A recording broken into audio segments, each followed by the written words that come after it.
اپنے رشتہ دار ہو سکتے ہیں، اپنے عزیز و اقارب، اپنے سسرال کے لوگ ہو سکتے ہیں، تو ان منافقوں پہ سختی کریں۔ کیسے؟ کہ ذرا سی بھی بے ادبی ہو حضور کی شان میں برداشت نہ کریں، برداشت نہ کریں۔ یہ کھانا پینا، یہ رزق، یہ پانی، یہ دانا اگر کسی کے صدقے میں ملتا ہے تو کملی والے کی عزت کے صدقے میں ملتا ہے، سبحان اللہ، بے شک، کسی اور کی وجہ سے یہ رزق نہیں ملتا، اور ہمیں ایسا رزق چاہیے بھی نہیں۔ بے شک، ہمیں ایسا دانا جو نبی کے گستاخ ہیں وہ بھی کھا رہے ہیں، جو نبی کے غدار ہیں وہ بھی کھا رہے بے ہیں، شک۔ تو ان کو دولت، ان کو کھانا مبارک ہو، لیکن ہمیں جو کھانا چاہیے وہ رسول کے در کی غلامی کا کھانا بے چاہیے، شک، سبحان اللہ، رسول کی وفاداری کا چاہیے، کوئی اور ہمیں لقمہ نہیں چاہیے۔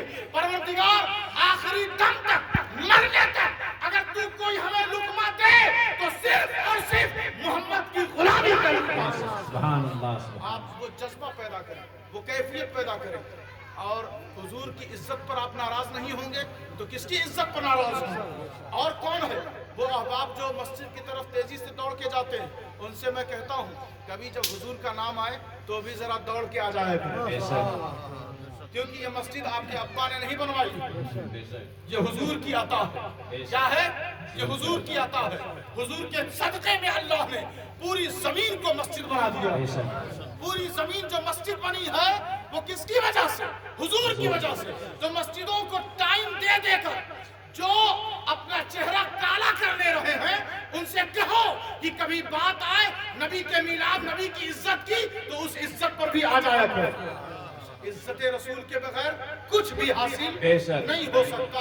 مسلمانوں کی عزت، مسلمانوں کا غلبہ، مسلمانوں کا تسلط، مسلمانوں کا اقتدار، مسلمانوں کی آبرو، مسلمانوں کی عزت، مسلمانوں کی تقریب، مسلمانوں کی شرافت، مسلمانوں کے لیے برکت، مسلمانوں کے لیے فلاح و صلاح، زندہ باد، اولاد زندہ کی باد، فرمانبرداری، سبحان اللہ، مسلمانوں کے لیے قبر کی کامیابی، بے شک، مسلمانوں کے لیے پلسرات کی کامیابی، بے شک، مسلمانوں کے لیے محشر کی کامیابی، سبحان اللہ، مسلمانوں کے لیے سبحان اپنی اللہ، آنکھوں سے اللہ کی دید کی کامیابی، بے شک، بس سبحان ایک ہی چیز میں پنہا ہے اور وہ ہے نبی کی عزت، بے شک، وہ ہے سبحان نبی اللہ، کی محبت۔ نبی کی محبت کے بغیر دوستوں کچھ نہ ملا ہے نہ کبھی مل سکتا ہے۔ آیتیں پڑھوں گا، وقت زیادہ نکل جائے گا، اللہ نے پھر کبھی موقع دیا تو باتیں آپ سے کی جائیں گی۔